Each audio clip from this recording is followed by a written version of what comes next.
Hello everyone. नमस्कार मेरे प्यारे दोस्तों, मेरे भाई। इस वीडियो में हम बात करेंगे कि बार बार जो है अमेरिका क्यों डरा रहा है इंडिया को, बार बार धमकी दे रहा है कि आज इतना टैरिफ लगा देंगे, कल ये कर देंगे, परसों वो कर देंगे। क्योंकि यार आज फिर से इन्होंने धमकी दिया है कि हम जो है कि 24 घंटे के अंदर टैरिफ लगा देंगे भारत के ऊपर। ठीक है, तो इनको तो सब लोग पहचान ही रहे हैं और ये अमेरिका के राष्ट्रपति हैं। ठीक है, जो लोग नहीं जानते हैं। और इनका क्या है, इनको खुद भी नहीं पता है कि क्या इनको कब कहना है, नहीं कहना है। एक देश जिसका इतना ज्यादा इज्जत होता है और उसके राष्ट्रपति कभी यार शांति के लिए नोबेल प्राइज मांगते हैं, कभी रूस की तरफ जो है परमाणु से लैस पनडुब्बी भेज देते हैं, फिर कभी इंडिया को धमकाने लगते हैं। किसके साथ इनका कैसा रिश्ता है किसी को कुछ नहीं पता, इवन शायद इनको भी ना पता हो। तो पहले हम समझते हैं कि ये जो है बेसिकली अमेरिका और भारत का व्यापार कैसा है ना, कितने का व्यापार होता है। क्योंकि अभी इन्होंने धमकी दिया है आधा घंटा पहले कि भारत के ऊपर जो है कि 24 घंटे के अंदर ये टैरिफ लगा देंगे। और दूसरा बात क्या बोले है कि दवाओं के ऊपर फार्मा इंडस्ट्री, भारत जो है अमेरिका को 40% जेनरिक दवाएं भेजता है। ठीक है, वो अलग बात है कि हमारे यहाँ की दवाएं महंगी है, मतलब हमारे यहाँ महंगी है, बट अमेरिका में 40% दवाएं जेनरिक हैं जो कि सस्ती होती हैं और वो अमेरिका में जाती हैं। तो इन्होंने बोला कि 250% हम टैरिफ लगाएंगे। और इनको क्या लगता है ना कि हम लोग जो है ना ये बस सुनते रह जाएं और इनको जो मन में आए वो करते रहे। तो पहले थोड़ा सा देखते क्या स्थिति है मेरे भाई। अमेरिका और भारत का जो व्यापार है वो ओवरऑल 11 लाख करोड़ रुपए का है। और अमेरिका से भारत में जो सामान आता है, ठीक है, वो 3.46 लाख करोड़ के है। और भारत से जो अमेरिका जाते हैं वो 7.35 लाख करोड़ के है। अब अमेरिका से भारत में क्या आता है, तो एक तो कच्चा तेल, क्रूड ऑयल, पेट्रोलियम, कोयला, हीरे, विमान, अंतरिक्ष यान के पुर्जे आते हैं मुख्य रूप से।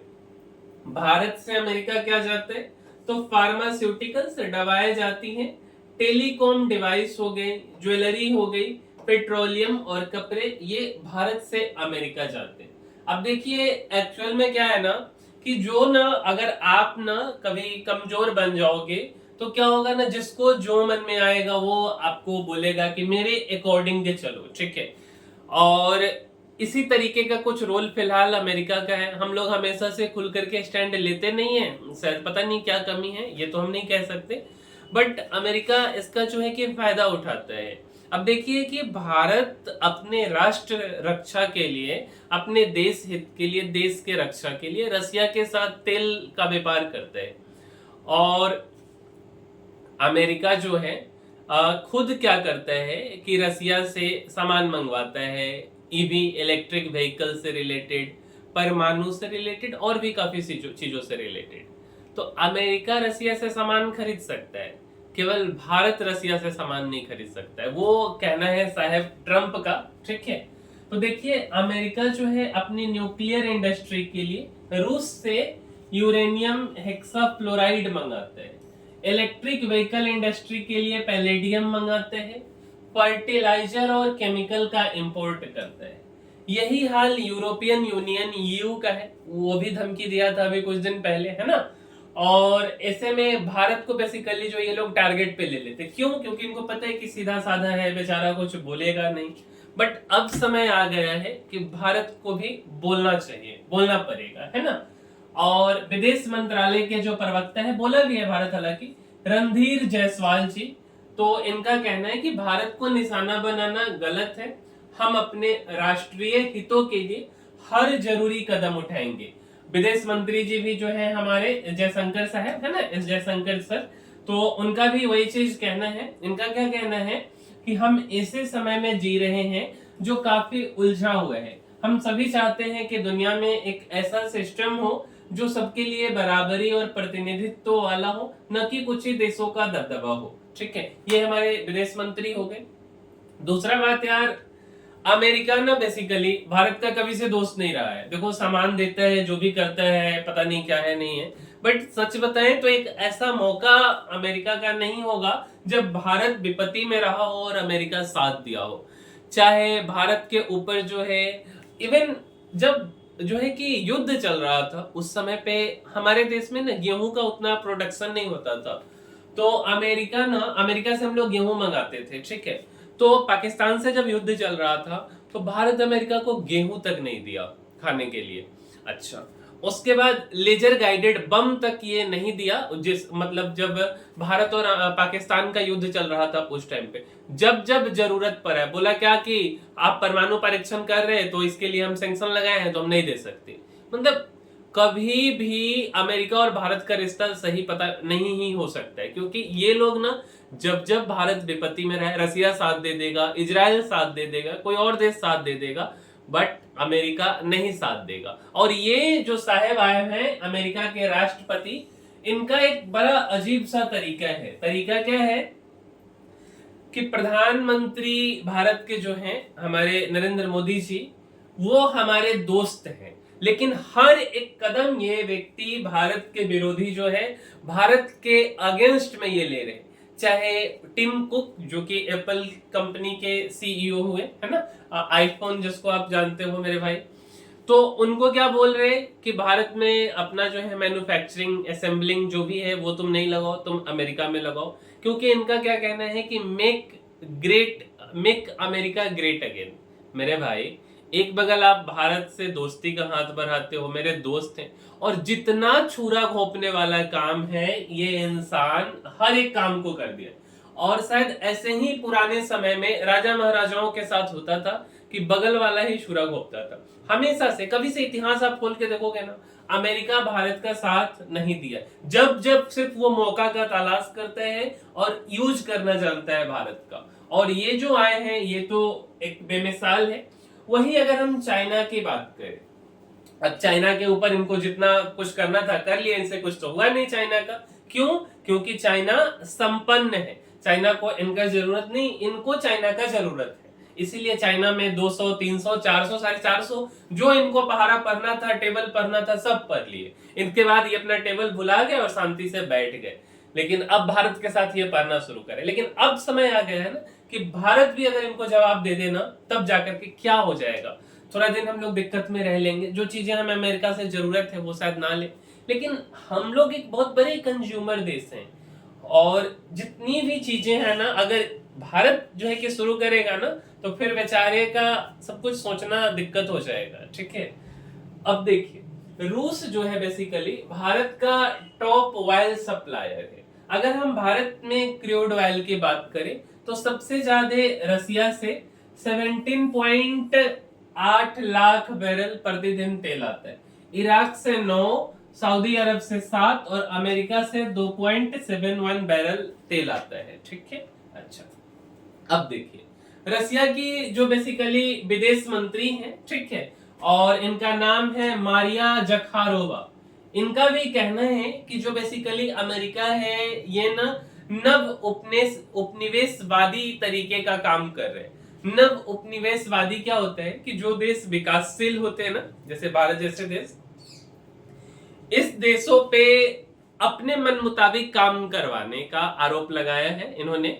और बेसिकली विदेश मंत्रालय की ये प्रवक्ता है, इनका कहना है कि जो मतलब शक्तिशाली देश होते हैं वो कमजोर देशों पे या जो डेवलपिंग फेज में है उसके ऊपर जिस तरीके से आर्थिक प्रतिबंध लगाना, राजनीतिक लगाना, जैसा मन हो वैसा प्रतिबंध लगा करके अपनी बातों को मनवाते हैं। और ऐसा क्यों होता है? क्योंकि वो जो देश है वो इसकी बातों को, जो शक्तिशाली देश है उसकी बातों को नहीं मानता है।